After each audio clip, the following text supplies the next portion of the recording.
Chapter 3 Brave Little Forever.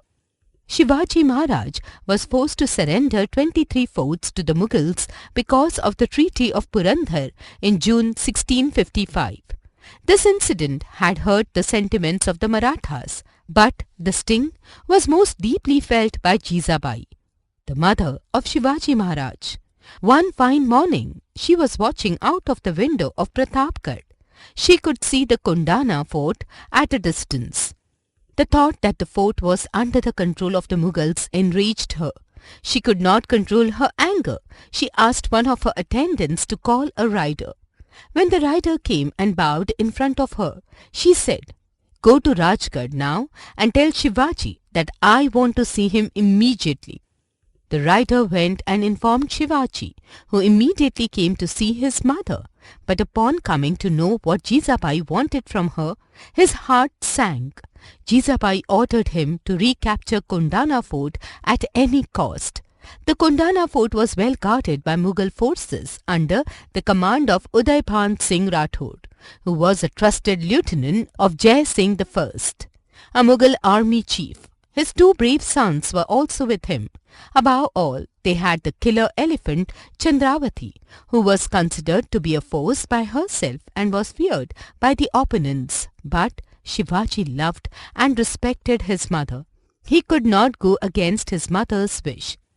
Shivaji returned back to Rajgarh. After having given a deep thought to the desire of his mother, the only name that flashed in his mind was that of Tanaji Malusari, his childhood friend and a brave general of his army. He sent a messenger to Tanaji's village and asked him to come to Rajgarh immediately. Tanaji was busy preparing for his son's wedding in his village Umrat when the messenger came to deliver the king's message. He postponed all the celebrations and set off immediately with his brother Suryaji and his uncle Shelar Mama, leading an army of horsemen. Upon reaching Rajgarh, he walked straight into Shivaji's room to find him sitting in deep thought. Bowing before the king, he said, "Raja, I am here at your service. What has made you call me here?" Shivaji got up and embraced his trusted general. He exclaimed, "Oh, my Simha, that is lion, has come," and asked him to sit down. He further continued, "We have a very difficult mission. I know that if it could ever be accomplished by anyone, it is you who can do it and no one else." "What is the mission, Raja?" smiled Tanaji. Shivaji could not gather the courage to tell his childhood friend the nature of the mission. So he asked him to go to his mother and know about the mission from her, as it was her wish. Upon knowing about the mission from Jizabai, Tanaji bowed in front of her and vowed that either he would accomplish the mission or die in the process, and moved out of the fort to head back to Rajgarh and discuss in detail about the mission with Shivaji. The map of Kundana fort was spread on the table, and Tanaji was engrossed in studying its details. Suddenly he smiled and said, "Raja, the fort is guarded on 3 sides. We shall enter the fort from the west side, which is not guarded." "What are you saying, Tanaji? Do you know how difficult it would be to scale the steep wall on the west?" "To me, it seems impossible," remarked Shivaji. "It may seem impossible to you, but not to your lion. I have a plan. It is a difficult mission, but not an impossible one," said Tanaji. Tanaji called his brother Suryaji, his uncle Shelar Mama, and a few trusted soldiers. He told them about the plan and asked them to prepare for it. He warned them not to disclose the mission to the soldiers, for they have to take the Mughals by surprise. Soon everything was ready.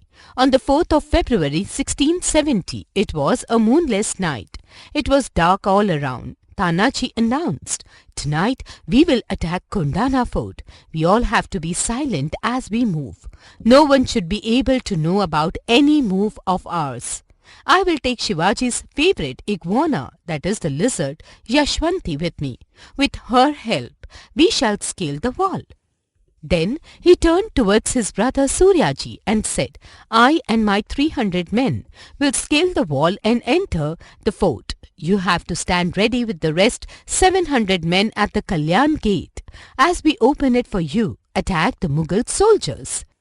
Tanaji asked the iguana, Yashwanti, to climb up the steep wall with a rope tied around her waist. She did so and clung to the ramparts. Tanaji climbed the wall carrying a bag of ropes with him. Rest of his daredevil soldiers climbed after him without making the slightest sound. They took the Mughal soldiers by surprise and killed them. Soon a very fierce and hand-to-hand fight started. When Udaybhan Singh Rathod came to know about the Marathas having entered his fort, he rushed out of his room. He asked his sons to join him in the fight and ordered the Mahud to let Chandravati crush the Marathas. The Marathas fought bravely. Udaybhan Singh Rathod's son and the killer elephant Chandravati were first to lose their life very soon. Tanaji and Udaybhan were engrossed in a life and death struggle. The Marathas opened the Kalyan gate for Suryaji and his soldiers to enter the fort. They too fought bravely in this struggle. Tanaji was killed by Udaybhan Singh. Shelar Mama challenged Udaybhan and killed him. Ultimately, the fort was captured and Kondana fort was again in the hands of the Marathas. Suryaji went back to Rajgarh. He informed Shivaji that they had captured Kondana fort. Shivaji was happy to hear the news. He immediately asked, "Where is Tanaji?" Suryaji was silent and hung his head. At this, Shivaji shook him by his soldiers and asked again, "Why don't you tell me where is Tanaji? What has happened to him?" "He is no more among us. He gave us today for our tomorrow," replied Suryaji. Shivaji was shocked. He said, "We have won the fort, but I have lost my lion." From then onwards, Kondana fort was renamed Sivhagad and a memorial was built at the same place where Tanaji breathed. A. Put a tick on the correct